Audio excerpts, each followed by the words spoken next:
Pour la première fois depuis le début des manifestations en Iran, ces images tournées ces derniers jours dans un centre médical de la banlieue de Téhéran montrent l'ampleur de la répression.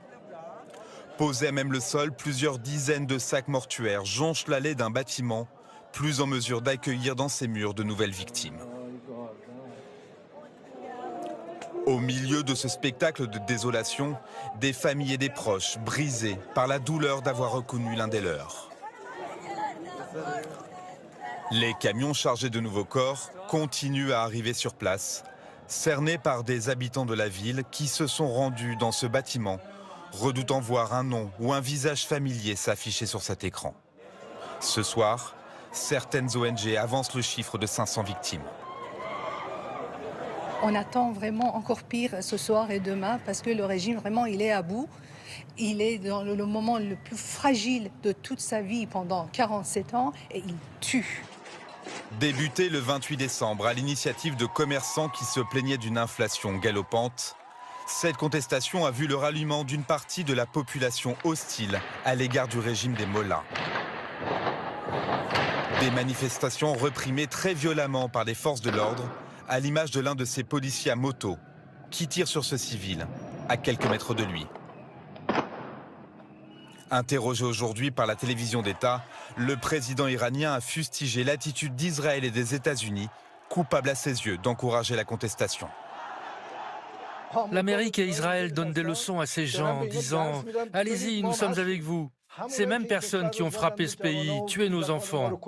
Ils vous donnent des instructions, allez faire ces choses, nous sommes là, allez détruire, nous sommes juste derrière vous.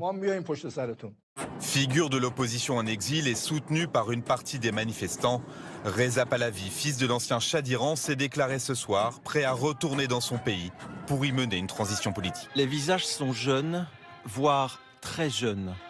Ce sont les derniers tombés sous les balles de la répression du régime.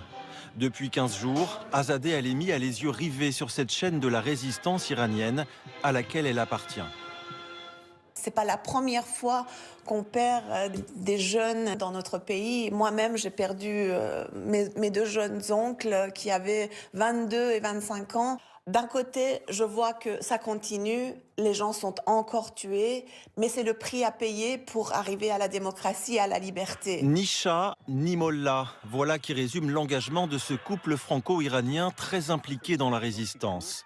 Cette nouvelle révolte semble à leurs yeux avoir gagné en méthode et en organisation. Sur les réseaux sociaux, de nombreuses scènes montrent des manifestants prendre d'assaut les forces du régime. On est beaucoup plus près de la fin que la dernière fois. Ils ont réussi à libérer des villes, à prendre le contrôle des villes. Et l'étendue des noyaux de la résistance est beaucoup plus qu'avant. Donc, il y a plus d'espoir. Cet après-midi au Trocadéro, ces manifestants sont également convaincus que le régime va tomber comme un fruit mûr. Un fruit prêt à être ramassé par Reza Pahlavi, le fils du Shah renversé en 79. Ils étaient près de 2000 à scander son nom. Les mullahs, c'est fini. Aujourd'hui, soit demain, soit dans 3 jours, les mullahs vont quitter le pays. Quand il y a eu la révolution, la population voulait un changement, effectivement, mais ils sont tombés dans le piège de la République islamique. Alors là, les gens qui soutiennent Pahlavi, eh bien, c'est parce qu'on a besoin d'un leader et il est là, le leader. Pour une bonne transition, pour un bon changement, il faut que les Iraniens et Iraniennes soient solidaires. Alors que le fils de l'ancien dictateur a déjà annoncé préparer son retour, le président américain a quant à lui renouvelé ses menaces d'intervention.